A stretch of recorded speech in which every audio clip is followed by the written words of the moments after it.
Hey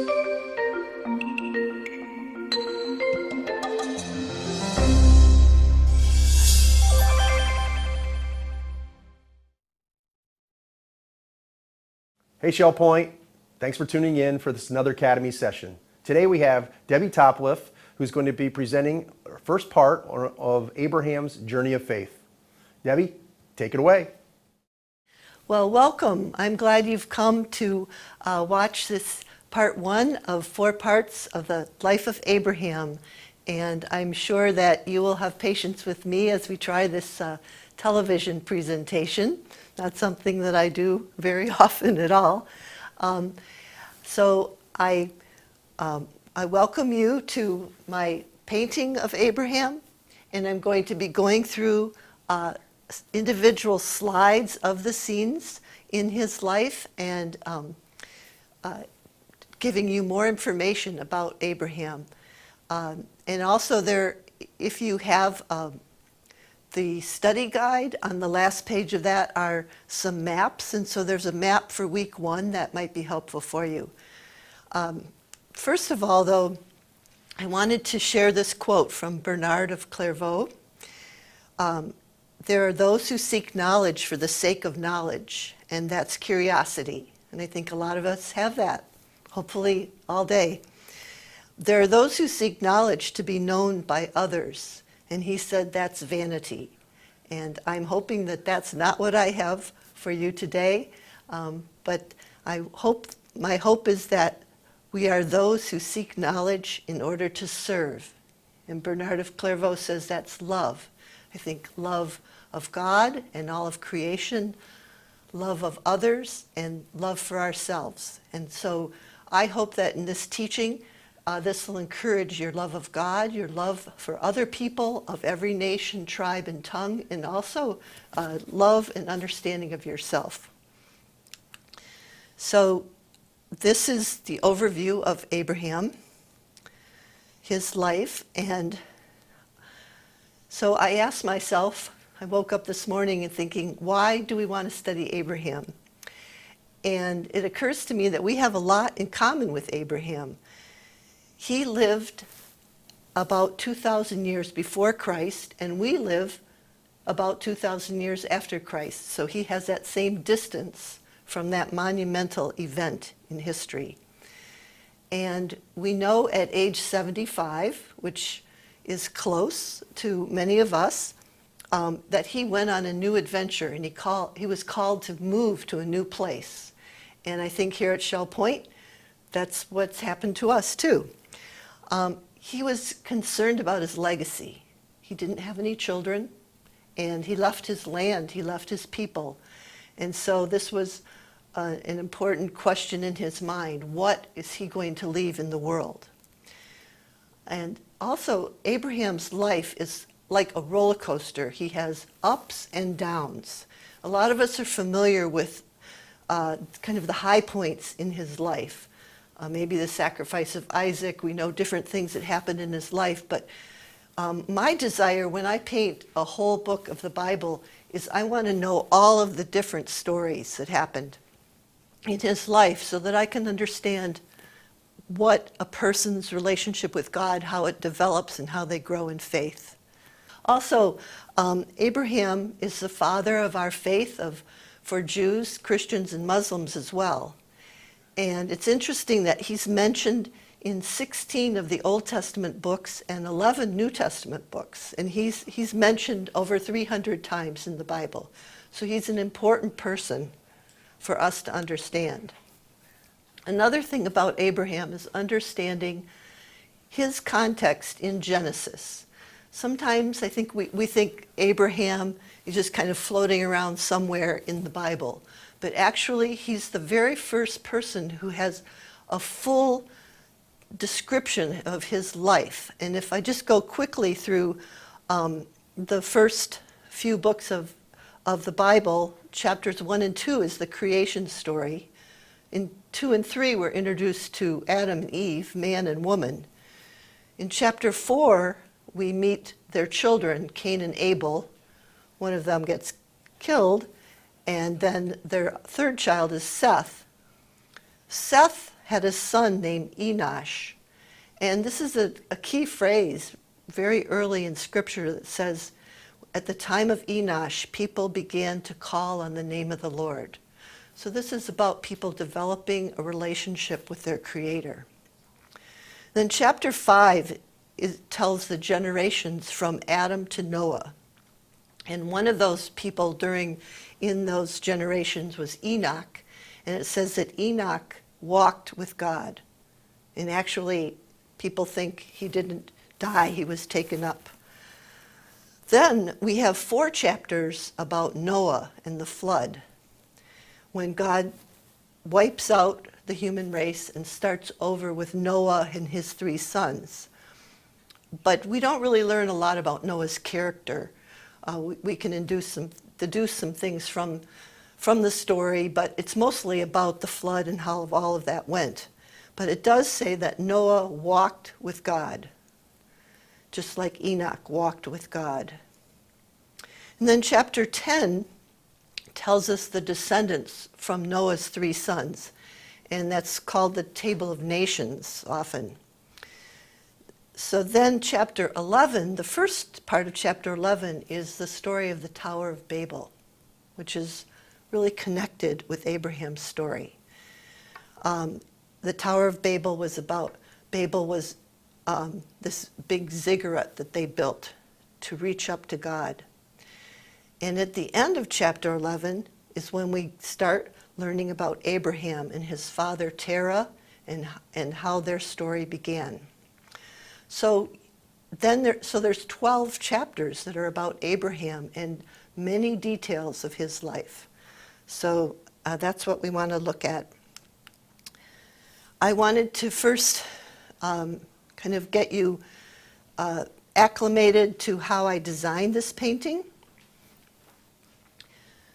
You might notice that the title of the painting is in German, and that's because the painting, this is a fabric reproduction. The actual painting is the same size as this, but it's on canvas, and it lives in Berlin. And it was commissioned by some friends of ours in Berlin.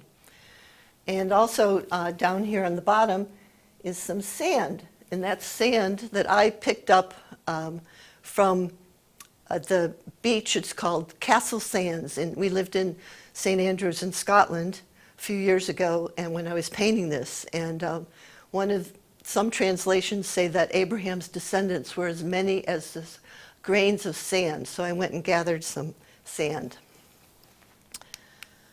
Here's a picture of me painting in St. Andrews, and if you look over on the left side, you can see my process where how I study scripture in this process of drawing and trying to do a visual translation is that I draw in detail the little scenes, and then I arrange them, see on that brown paper, and then I put them on the canvas. This is a little invitation to a show that I did in Berlin when we delivered the painting. And it was finished. And these are our friends, the Petticords, who my husband and I went to seminary with back in the 70s, and they've been missionaries in Berlin ever since then. So then to just get you acclimated, I've got some arrows here that you can see on the screen. And I'll show you just over here. Here, I try to do this like a map as best I can, geographically. And over here is Mesopotamia and Ur and Haran. And then they come down into Canaan. And then down here are the pyramids of Egypt. And so that's how it's arranged. This is a regular map where you can see Ur, Haran, Egypt, and in between is Canaan, where most of the action takes place in Abraham's story. The first thing that we know, the earliest thing we know about Abraham, but not the first thing that was written, but the earliest thing we know is from the book of Acts, in Stephen's speech that he gave before he was stoned as the first Christian martyr. And he said, "The God of glory appeared to our father Abraham while he was still in Mesopotamia before he left Haran." So this is when he's in Ur, where this ziggurat was. And God said to him, "Leave your country and your people and go to the land I will show you." So I'd like to, before I get into Abraham's story, I'd like to give you a little more background on the ziggurat. And it happens that yesterday I watched Adrian Kerr talking about pyramids. And it's kind of funny. He said that the pyramid is like a ziggurat. A ziggurat is a stepped pyramid. And I wrote to a friend of mine who is a professor of art history at the Florida Gulf Coast University, because she had, when I taught this class once before in Advent last December at our church on Sanibel, and she sent me this photograph of the great ziggurat of Ur. This is actually, this ziggurat from Ur, where Abraham lived, still exists. And it's been excavated in the 1920s and 30s. And then Saddam Hussein actually built a protective wall around it, more recently. And so this is, I was so happy when she told me that, because I really want to say things that are right, and I don't always know if I'm right. But she said, yes, that's the ziggurat of Ur where Abraham was. But a ziggurat is different than a pyramid, because a pyramid is where they buried people. And a ziggurat, on top of this form that you see in the picture here, would be a temple. And this was a temple to the deity of Ur, who was the moon god named Nana. And there would be stairs then to go up and worship that the deity at the top of the ziggurat to reach the temple. Another thing, we know Abraham from chapter 11 and some other spots in Scripture, that we know that Terah is Abraham's father. And he's actually mentioned in the book of Joshua too as a person connected with idolatry. And Terah, linguists have for many years related the name of Terah to a Hebrew root meaning either moon or month. The patron god of the city of Ur was the moon god, Nana. Anyway, so this is grounded in history and in things that still exist now. So let's move on. Now, so Abraham went from Ur to Haran.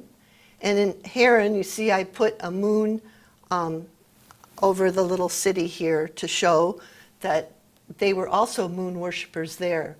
And the little golden dove, the little bird, that's my symbol that God spoke. So in my painting, when I put that in, it's to remind me that God's told Abram to leave Haran. And here God promises, in Haran, he gives his first promise to Abram. He says, "I will make you into a great nation. I'm going to make your name great. And I'm going to bless all peoples of the world through you." And this is interesting because to contrast this with, if we just move back into chapter 11, into the Tower of Babel, because in chapter 11, the people said, "Let's make bricks and bake them thoroughly." They used brick instead of stone, and they used tar for mortar. And they said, "Let's build ourselves a city with a tower that reaches to the heavens, so that we may make a name for ourselves. Otherwise, we'll be scattered over the face of the whole earth." So there's this contrast between the people in Babylon, who built these ziggurats that wanted to reach up and make a name for themselves, and they wanted to be like gods. It reminds you of the beginning of Genesis, too. Instead, if you see what God promised to Abraham, he said that God would make him a great nation, that God would make his name great, and that God would bless all peoples through him. So Abraham, his name later becomes Abraham, and so excuse me if I don't call him Abram or Abraham, but he's Abram, and his wife, Sarai, and Lot, his nephew, left Haran, and they went out and went down to the land of Canaan. So we have over here, he's Haran, and he comes down, and they've got lots of animals and servants and things with them, and here they come, and you can see Abram is green with a yellow sash, and Sarah is yellow, and Lot is orange, and they come down here, and they're coming down here this is the land of Canaan. Okay. And this is when we know that Abram is 75 years old. So he traveled down, and he came to the great tree of Moreh. And Moreh is a word that means teacher. And this is in Shechem. And at that time, Canaanites were in the land, and the Lord appeared to Abram, and he said, "To your offspring I will give this land." So now Abram knows that he's arrived in the territory that God was promising him. And his reaction is to build an altar. So he takes simple stones and creates an altar, a memorial on the land. Then he goes a little bit towards the hills east of Bethel, and he pitches a tent. He doesn't build a big city or try to make a monument to himself. Instead, he pitches a tent, and he builds another altar to God. And it says he called on the name of the Lord. Remember how we heard that from before, that at the time of Enosh, people begin to call on the name of the Lord. This is an important concept for all of us. Whenever, and I think many times these days, we need to call on the name of the Lord. So, next what happens is that there's a famine in the land. And up to this point, when Abram left Haran, he was depending on God, and he found his way, and he built altars, and he called on the name of the Lord. But now there's a famine, and he's scared and worried, and so he decides to go down south to Egypt. And on his way, before he enters Egypt, he says to Sarai, his wife, who actually she's his half-sister, and we find that out in a later chapter, but they had different mothers. But he says to her, "I know what a beautiful woman you are. When the Egyptians see you, they'll say, 'This is his wife,' and then they'll kill me, but they'll let you live. So say you're my sister, so you'll be treated well for your sake, and my life will be spared because of you." So the faith that had been guiding Abram now turns into fear. And in his fear, he's tempted to tell a little white lie. He tells a half-truth, and he says, "Pretend like you're my sister, not my wife." Well, when the Pharaoh sees the beautiful Sarai, and he thinks she's available, he brings her into his palace. Now, this is a theme that runs from the beginning of Genesis until the birth of Christ, and through many, many stories in the Old Testament of how will this promise of some seed from Adam and Eve is going to overcome the enemy, Satan. How is that going to happen? There's this promise that this seed is going to happen, and God gave this promise to Abram and Sarah. together, that there was going to be this promised child eventually that was going to come. And so all the way through the story, you can see how precarious that promise is. Because what would have happened if Pharaoh had taken Sarai as his wife? And then she becomes pregnant and not with Abraham's child. So this is a real threat to God's plan. Well, Pharaoh, he was happy to have Sarai in his palace, and he gives Abram lots of animals and servants, and he becomes very wealthy. But God has to intervene because God's plan is in jeopardy. And so he inflicts a serious disease on all of Pharaoh's household. So nobody can have children. They're all, I paint them with little skin disease, but, and Pharaoh wants to know, like, what's happening? Why did you do this? Let me see. He says, Pharaoh summoned Abram. What have you done to me? He said. Why didn't you tell me she was your wife? Why did you say she's my sister so that I took her to be my wife? Now then, here's your wife. Take her and go. And the text doesn't show us that Abram doesn't have any defense for himself because he was lying.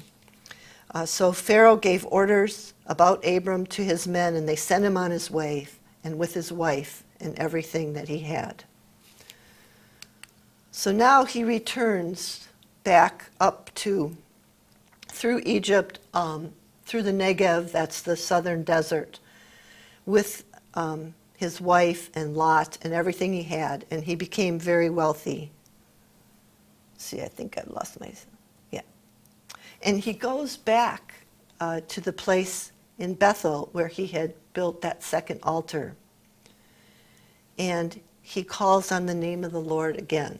So, you know, I said at the beginning that Abram has like this roller coaster life, like we do. We do good things, we do bad things. We make promises, we break our promises.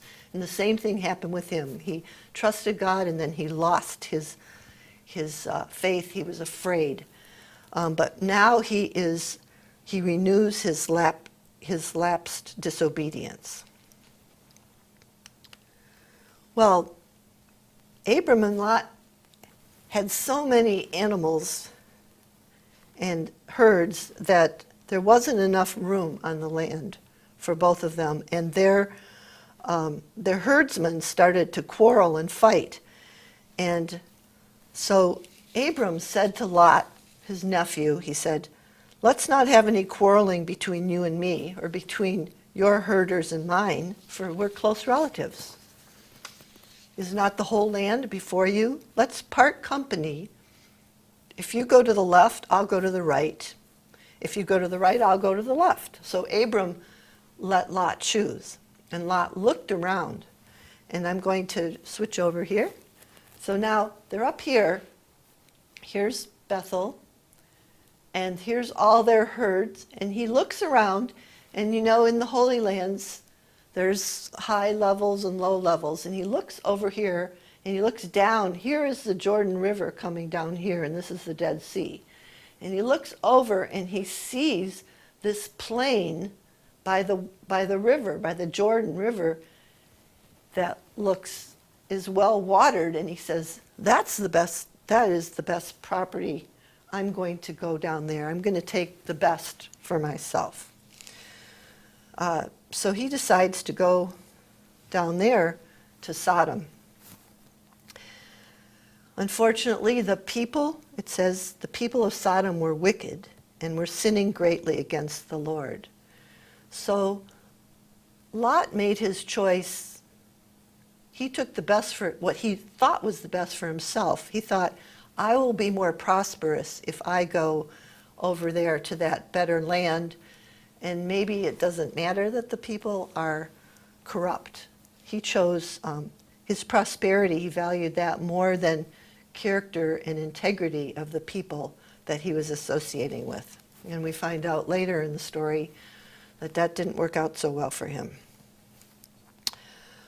But, oh yeah, so here is my slide of Lot choosing the best land for himself. But once he's gone, then at Bethel, the Lord amplifies and increases his promise to Abram. And he says, look around you. So he's up in a high place in Bethel. And he said, look around to the north and the south and the east and the west. And all of this land will belong to your offspring. And I'm going to greatly increase the number of your offspring. And he says, go and walk around and see the land that I'm giving to you. So Abram moved a little bit south. And he's up here, and he comes down here to the trees of Mamre. Down here, these trees. And this becomes really his center of operation. He moves other places, but this is where he actually is based. And at the end of the story, the only thing that Abram owns at the end of when he dies is a little plot of land where he has a burial cave, and Sarah's buried in there and he's buried in there. So he moves down there and he pitches his tents and he builds a third altar to the Lord. And I was thinking about this, how, when we try to have patterns and in our lives, that like he did this 3 times. He built an altar 3 times and he pitched tents. And this was really his lifestyle. Shows us who he is.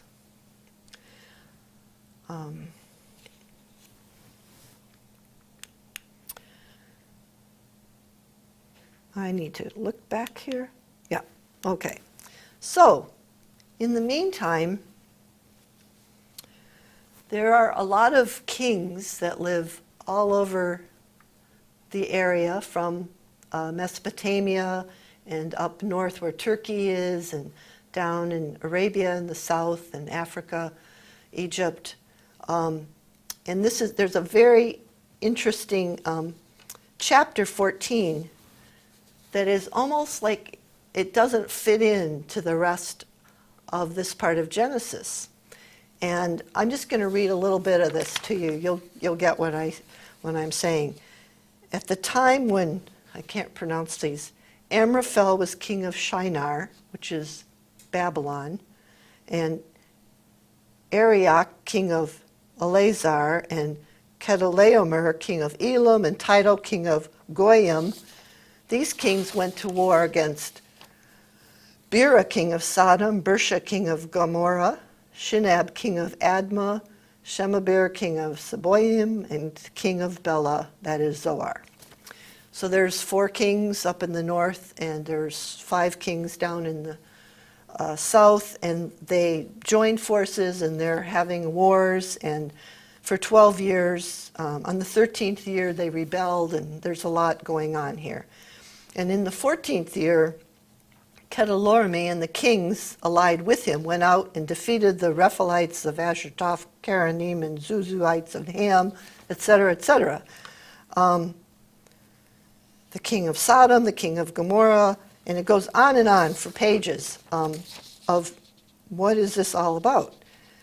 And then it says, in verse 11, the 4 kings seized all the goods of Sodom and Gomorrah. Remember who lived in Sodom? Lot. And they seized all their food, and then they went away. They also carried off Abram's nephew Lot and his possessions, since he was living in Sodom. So we've got verses, complicated verses of all these different kings and territories that are unfamiliar to us, for sure. And but then it zeroes in that there's this person that they also took Lot. Well, and there are tar pits there, by the way, and that's what's related to the Dead Sea. And the Romans called the Dead Sea, what they call it, this a word like that means asphalt. So there's all these little pieces from history that we can that help us pinpoint the accuracy of these biblical stories. So, a man escaped from this war, and he found, it says, a man who had escaped came and reported this to Abram the Hebrew. Now, Abram was living near the great trees of Mamre, like we know. This is really strange that all of a sudden, instead of Abram did this and Abram did that, now he's called Abram the Hebrew. And before I go into what happens, well, I'll just finish this. So Abram the Hebrew, he takes 318 of his men, and he strategically attacks the kings at night, even though there's many more of them, but he sets up his guys on either side, and they recover Lot, and they get his possessions. And I did some research about this from a footnote in my commentary. I found this other book online. It's great. You can find these old books and look through them without. So it says the narrative here is unique in its international orientation, because they're all those kings from all different nations. I couldn't find a good map to bring to you to show, but they're from all over the place. Abraham is glimpsed incidentally through the eyes of outsiders. And he's depicted as a resolute and powerful chieftain. What's more, he's identified as Abram the Hebrew, which an Israelite source would not do in such circumstances. The Israelites would not, they don't, nowhere else is he called Abram the Hebrew. It's a weird way to address him, like say, well, that's Debbie from Michigan. You might call me that, but most of my friends don't refer to me that way. But so all this adds up to an impressive cumulative argument in favor of a foreign source for this chapter, from which the present narrative was either excerpted or adapted. So this is an outside source. It seems like this part of the chapter was taken from some other information written by other people, not written by the Hebrews that were writing the scriptures. This war happened, and so they just sort of took, here's the information about the war. And I think it's really, all this imposes one conclusion above all others, which can be of outstanding importance for the study of biblical origins. If Abraham was cited in an historical narrative that was written not by Israelites but by outsiders, then it necessarily follows that Abraham was not a nebulous literary figure, but a real person who was attested in contemporary sources. So this places Abraham into the history of the world at that time. And I think that's wonderful. It gives extra credibility to Scripture. So, back to the story. So, Abram takes these 318 men, and after he rescues Lot and all the possessions, then there's an interesting character who comes out. This is Melchizedek, king of Salem. Salem means Jerusalem, the king of peace. In Hebrews, in the New Testament, chapter 7, he's called the king of righteousness. And he's also referred to in Psalm 110 as a king and a priest. And there's a lot in the book of Hebrews about Jesus being a priest after the order of Melchizedek. He's a mysterious person. But he comes out, and so we have Abram has just gotten all of the loot and rescued Lot, and the kings gather together, and the king of Salem, Melchizedek, brings out bread and wine, which is also a real foreshadowing of what happens, the covenant in the New Testament. So it says in chapter 18 verse 18, that Melchizedek was priest of God Most High. And he blessed Abram, and he said, "Blessed be Abram by God Most High, creator of heaven and earth. And praise be to God Most High, who delivered your enemies into your hand." And then Abram gave him a tenth of everything he had, all of the loot that he had gotten from defeating those enemies. Well, there's another king there too, and that is the king of Sodom. And he comes up to Abram and he says, "Well, you can keep all the wealth for yourself, just give me the people." The slaves, or the people that they've captured that belong to them now, which is, as we learn more about Sodom, it makes me wonder, what did he want to do with those people? But Abram says to the king of Sodom, "With raised hand I've sworn an oath to the Lord, God Most High." So he takes the name of God that Melchizedek uses, God Most High, and he adds to that Lord, Yahweh. He's identifying the God Most High is Yahweh, and he says, "The creator of heaven and earth. I've taken an oath that I will not accept anything belonging to you, not even a thread or the strap of a sandal, so that you, king of Sodom, will never be able to say, 'I made Abram rich.' I will accept nothing but what my men have eaten and the share that belongs to the men who went with me. Let them have their share." So here in my painting is, you can see those Melchizedek and the king of Sodom, and the difference of Abram is accepting the bread and the wine and giving a tenth of what he has to Melchizedek, the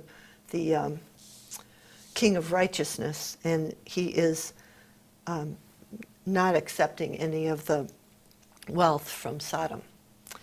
So that's chapters 12 through 14. And next time we'll look at the next 3 chapters. And if you're interested, and in this time when a lot of us have extra time to delve into studying, you can use the study guide that I prepared that has questions about the text itself, and also to apply it to your own life. You can study what we've just done, and you can get ready for next week's too. So thank you very much for spending this time.